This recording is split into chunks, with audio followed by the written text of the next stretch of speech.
আসসালামু ভিউয়ার্স, এই যে সকালবেলায় আমাদের পাক শাক চলতেছে, এখানে মুরগি রান চলতেছে, এটা ধোয়া হচ্ছে, এগুলো পাক হবে, হচ্ছে খাবারের জন্য নিয়ে যাওয়া হবে। আর হলো এই যে এখানে পাট শাক, আমরা গ্রামের বাসায় যেটাকে নাচ্চা শাক বলি আর কি। এগুলা বুড়ির ডাল দিয়ে পাকাবা না, মসুর ডাল দিয়ে পাকাবা। আর হলো ভাত পাক চলতেছে।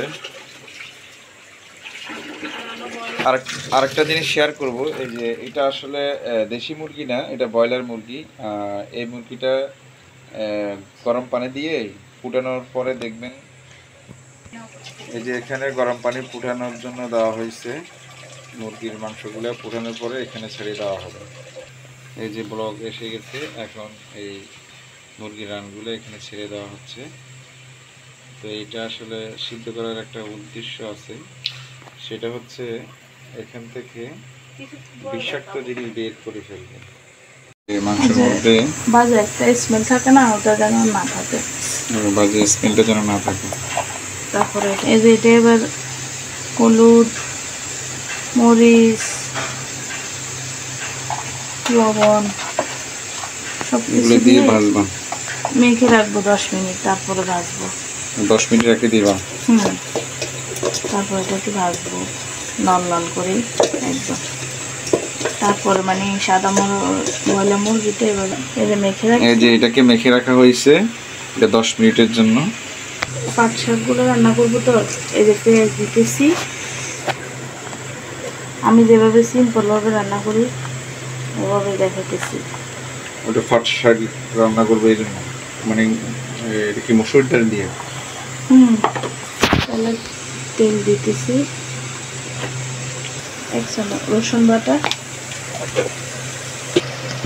লবণ, হলুদ,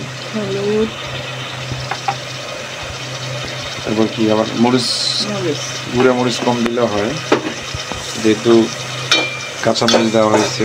তো কাঁচামরিচ খাওয়াটাই সবচেয়ে বেটার। কিছুক্ষণ এভাবে কষানো হবে, কষানোর পরে পানি দেওয়া হবে, তারপরে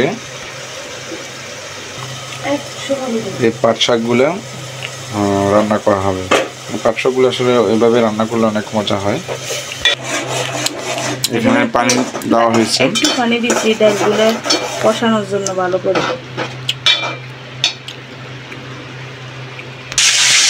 আর দেখতে পাচ্ছেন আরেকটা চুলার মধ্যে চিকেন ভাজতেছে, চিকেনগুলো ভাজা হয়ে যাবে। ভাজা হওয়ার পর এই যে কষানো পানিতে শুকিয়ে দিচ্ছে, এবার আমি একটু বেশি করে পানি দিব, ডালটা যেন সিদ্ধ হয়। এখানে উচ্চারণের পরে শাক দিয়ে দিবা, তাই তো? কয়েকটা বলক দেবো তারপরে। আচ্ছা, চিকেনের কি অবস্থা? এটা হতেছে আস্তে আস্তে। আচ্ছা, এখানে দেখতে পাচ্ছেন আমার রাজকন্যাটা ঘুমাচ্ছে, আমার খুব আদরের মেয়ে, ও ঘুম যাচ্ছে।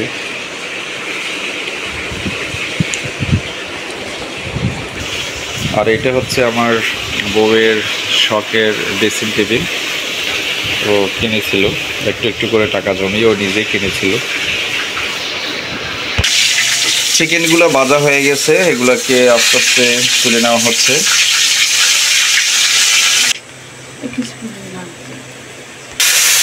আরও কিছু চিকেন আছে, চিকেন এগুলো এখানে দেওয়া হচ্ছে। আমিও এই ব্রয়লার মুরগি খাই না, তো আসলে এভাবে ভেজে রাখলে একটু একটু করে খাই আর কি। একটু বিশেষ করে বাইরে আমি গেলে এই চিকেনগুলো খাই না, কারণ ওরা কীভাবে করে আমি জানি না, তাই নিজেরা বাসায় এভাবে তৈরি করে খাই আর কি। এটাই ভালো, বাইরে খাওয়ার চেয়ে বাসায় খাওয়া অনেক ভালো।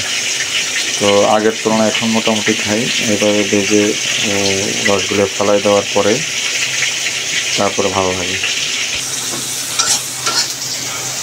ওই তেলের মধ্যে আমি মাংসটা রান্না করবো আর কি। পেঁয়াজ দিচ্ছি, চিকেনে গরম মশলা দিচ্ছি, এটাকে কিছুক্ষণ ভাজবো। হয়ে আসলে নরম হয়ে আসলে আর কি।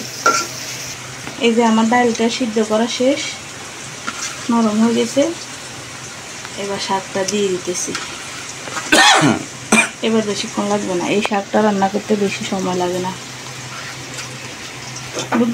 এই যে এভাবে ঢালের সাথে ভালো করে শাকটাকে মিক্স করে দিতেছি। এবার 10 মিনিট এটা ঢাকনা দিয়ে রাখবো। আর এই শাকটা সিদ্ধ হতে বেশি সময় লাগে না। এটা কি দিচ্ছ? রসুন বাটা।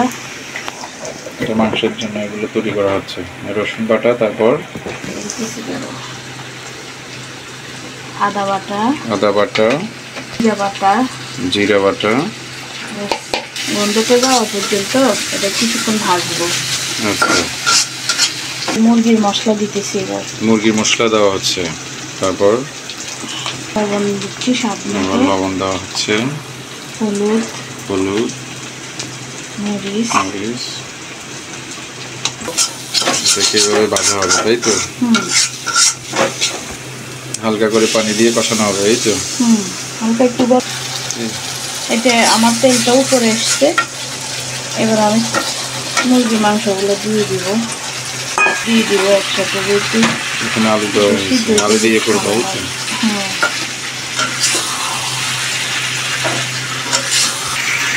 এই যে আমার শাকটা হয়ে গেছে। এবার আমি চুলাটা অফ করে দিতেছি। শাক রান্না কি ফিনিশ? আর এখান দিয়ে আমি চিকেনটা, মুরগির মাংসটা কষাইতেছি। আচ্ছা, এটা কালারটা তো অনেক সুন্দর হয়েছে, অনেক সুন্দর কালার দেখতে পাচ্ছেন, অনেক লালচে রঙের কালার চলে আসছে। এই যে এটা একটু ঝাল হবে, ঝাল চিকেন যেটাকে বলা হয়। ওয়াও, এখানে পানি দেওয়া হচ্ছে, পর্যাপ্ত পরিমাণ পানি দেওয়া হচ্ছে। এরপরে এটাকে জালটা একটু বাড়িয়ে দেওয়া হবে। এই যে লবণ দিতেছি। এটা আমাদের ফেনীর খোলা যা পিঠা, ফেনীর ভাষায় বলে খোলা পিঠা। এটা খোলা যা পিঠা বলা হয়। এটার সাথে কি কি দেওয়া হয়েছিল? এখানে শুধু চালের গুঁড়ো আর আটা, অল্প একটু আটা, চালের গুঁড়ি আর আটা দেওয়া হয়েছে। আটা দিয়ে মিক্স করে করলে কি সুবিধাটা কি? এই যে একটু নরম সফট হওয়ার জন্য আটা দিতে হয়, তাই তো? হালকা কুসুম গরম পানি দিবে, এই তো? এখন খোলা যায় পিঠা বানানো হবে। আসলে সকালবেলা কি কি করা হয় এগুলো শুধু তুলে ধরা, এই আর কি। তো গরম পানিটাকে এভাবে নাড়িয়ে দেওয়া হচ্ছে মিক্স করার জন্য। আর এখানে খোলাটাকে একটু গরম করা হচ্ছে। ও, এখানে কি ডিম ছেড়ে দেওয়া হবে না? এখানে ডিমটা ছেড়ে দেওয়া হচ্ছে। ডিম একটা বা দুটা দিতে পারেন, আমাদের এগুলো কম করা হচ্ছে, এই জন্য তুলনামূলক একটা হলেই হয়ে যায়, এই জন্য একটা দেওয়া হচ্ছে। একটু সরিষার তেল দিছি আর কি। সরিষার তেলটা কেন দেওয়া হয়েছে? যেন খুব তাড়াতাড়ি উঠে যায়, না? খোলা থেকে যেন খুব তাড়াতাড়ি উঠে যায়।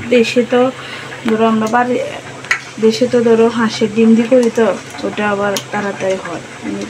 ফার্মে মুরগির ডিম দিয়ে তেমন হইতে চায় না, এই জন্য এই প্রসেসটা, তাই তো? এখানে ছেড়ে দেওয়া হচ্ছে, তাই তো? তারপরে এটাকে এইভাবে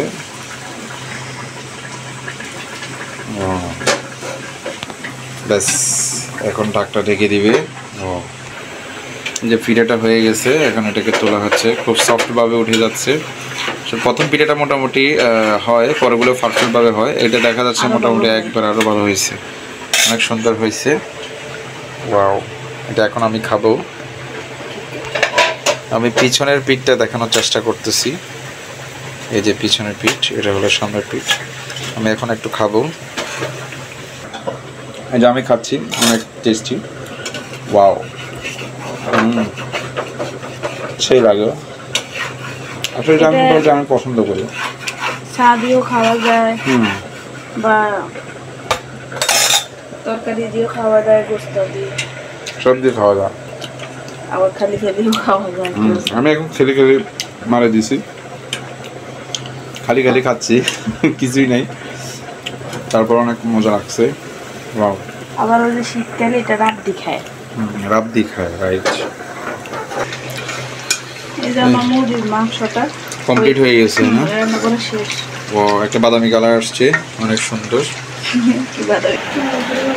আমার অফিসের জন্য দুপুরের খাবার রেডি। মুরগির মাংস আর ভাত। এটা আর হচ্ছে আমাদের দুপুরের সকালবেলা এই রান্না করা কমপ্লিট হয়, যেহেতু অফিসে ভাত দিতে হয়। এই জন্য সকালবেলা সব কমপ্লিট করে বাইরে ফেলা হয়। খাবার খাইতে পারে না, যাও একদিন কালকে খাইছে, বাইরে ব্যথা করতেছে, এই জন্য আমার সকাল সকাল উঠে রান্না করতে হয়।